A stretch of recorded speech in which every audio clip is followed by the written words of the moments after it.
find two approaches to deal with posture. One approach speaks to your muscles, the other one speaks to your brains. Let me explain the difference. The approach that speaks to your muscles is the approach that is often the one of physical therapists, personal trainers, and the guys who are specialized in fitness. These guys, they're super competent in their field, but basically they look at your posture as a mechanical phenomenon, which is like, I'm making it a bit caricatures, but if they say, well, if you bend to your left, it means that we need to strengthen you on the right, and therefore we will give you a strengthening program for certain parts. If you have a hollow back, it means that we need to strengthen your abs. So let's go on an ab exercise program and things. You see, the problem with this approach is that it analyzes the cause only in terms of muscle balance versus and imbalance. Thing is, yeah, okay, but it misses one question, which is why is this imbalance in your muscles? If your hamstrings are tight, if your abs are weak, however, it's not by chance. It's not because God decided that you should have weak abs. It's because you misuse them in your daily activities. Therefore, if you rely on the muscle approach to posture, as you don't really fix the behavioral causes of the problem, well, you're stuck with doing exercises all your life, basically. Yeah. And what we know in occupational health is that, well, people will rarely do exercises all their life. It's very, very difficult to rely solely on behavior. Literature has shown this. You see, when the most effective interventions are those which rely on eliminating the problem. These can be effective 60 to 100%. When you rely on fixing the behavior of people, i.e. making them do exercises, etc., you are 10 to 20% effective. Why? Because it's bloody difficult to stick to an exercise program when you're someone who is busy in your life, say. Yeah? So relying solely on exercise, as is suggested by physical therapists and personal trainers, is not really likely to modify the causal factors behind your pain. Therefore, the other approach, which is the Scandinavian approach to posture therapist, is an approach that speaks, I would say, to your brains. What do I mean with to your brains?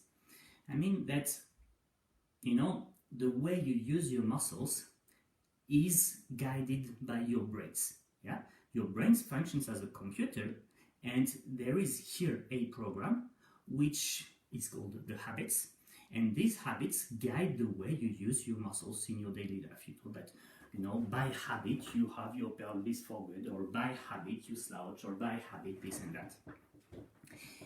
And in this school of posture therapy, we do not consider strength as the initial factor that's going to make you healthy. We consider strength as the consequence of using your body well. Let me explain. If you have a hollow back, it does mean that indeed your abs are weak.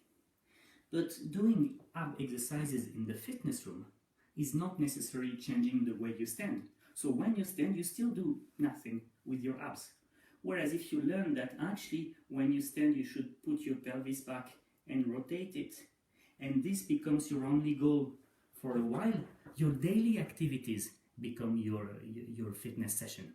What I mean with that is that I never do an abdominal exercises. It doesn't happen. Why? Because my abs are mobilized 16 hours a day. So I don't need to strengthen them next to that. Therefore, the approach that speaks to your brain is an approach that really aims at teaching you the user manual of the body and teaching you how to modify your environment, your organization, and also your behavior in your daily life activities, so that little by little you improve the overall content and you fix the true causes of your problem. And you see, it's necessarily a much more global approach. It doesn't look as you are at your hamstrings at, yeah, he has short hamstrings. It looks at, okay, he has short hamstring because he sits for too long, and he sits for too long because he organizes day in this and that way. So next to lengthening the hamstrings, we need to reorganize his day. We need to teach him how to stand up every 30 minutes. We need to show him what he can do every 30 minutes to strengthen the hamstrings, etc., etc. It's a much more global approach. So I'm gonna say the point of this video is to tell you, I'm currently doing a market study to understand who my competitors are, etc., etc. And what I systematically see is these exercise-based approaches. Do this exercise, do that exercise, blah, blah, blah. One of my competitors, which I'm not going to cite, give you 60 exercises over the course of 6 weeks. That's massive. In my program, which is 10 weeks long, I give you half as many exercises.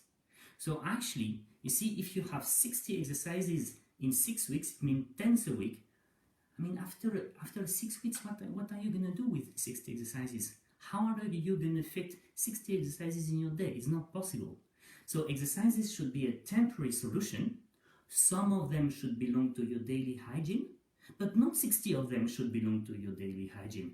1, 2, 3, 4, 5, maybe. You have 5 that you do every day, and 5 to 10 more that you have in your toolbox for when you need them.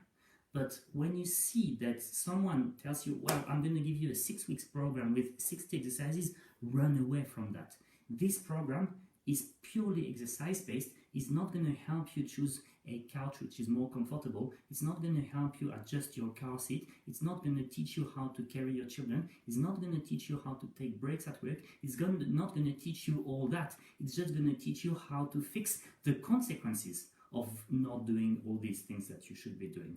And you're basically running like the hamster in the wheel until you're tired of it and you abandon. So fix the causes, don't fix the symptoms.